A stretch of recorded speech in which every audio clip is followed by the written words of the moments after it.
Tell me about yourself. Hello friends, my name is Ganesh. People also call me YG. I've got nearly 25 years of experience in this IT industry. I started my career as a programmer and slowly moved into business analysis. While I was doing business analysis, I also got a chance to do my MBA. I finished my MBA in Old Dominion University, Virginia, USA. After I finished my business analysis, I moved into project management and then into program management and then into portfolio management. So, from the technology pieces, I moved into business piece and then into the management piece. So if anyone talks to me from a business perspective, I would be able to understand. If anyone talks to me from a technology perspective, I would be able to understand. So that was my very niche quality. Though in the technology side of things, I was truly not happy. I wanted to share my knowledge. I wanted to share my experience with people who are coming in new. Right? I was looking out for an opportunity, how I could do that. And luckily, at the same moment, my organization was moving from a methodology called as waterfall into a different methodology called as agile. So I became as an agile coach and then started moving my organization from waterfall methodology into an agile methodology. And at the same time, I was interacting with my customers, I was interacting with my employees, made them understand how these changes would happen and how I could help them in their day-to-day operations. And right now, I have gone beyond this agile barrier and moved into IT coaching, and I am happy because maybe that's an inherent quality in me. Both my parents are teachers, and I feel real happiness not in the delivery side of things. Though I feel my team has to do the delivery, but I have to be the inheritant or the person behind that delivery. So that's me, and currently I am working for Wells Fargo as an coach, as an IT coach, and I really enjoy what I'm doing. How do you see change? Change is always going to be constant. And the only thing which doesn't change is the change itself. I still remember when I started my career in 1997, 1998, I was coding in COBOL DB2 CICS. And around 2000, Java technologies took over. And then at the same time, the CRM technologies also came into action. Right now, if we talk about it, there is cloud technologies, DevOps, serverless architecture. We're talking about different things which are coming into action every single day. I always advise my team members, I always advise my colleagues who asks me, tell them don't be complacent. You always have to upgrade yourself. Just because you got a job in a nice company with a nice technology, it doesn't mean that you're going to stay in that technology and stay in that company for a long period of time. If you're going to do that, you might not see the growth which you want to achieve, right? So we always have to look forward to what are the new technologies which are coming into the market. How can I upgrade myself?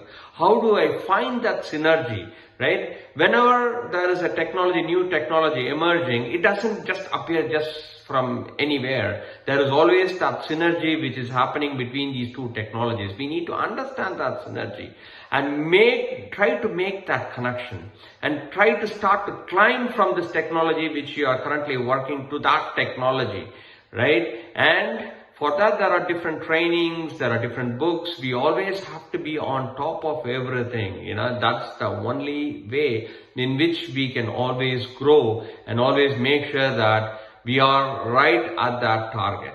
So as the question rightly mandates, change is never going to change, and we need to be on top of that change. How do you manage change? That's a great question, right? How do you manage change?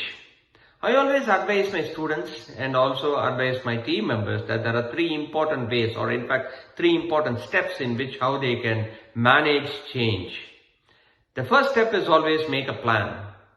The second step is do a little towards that plan every day.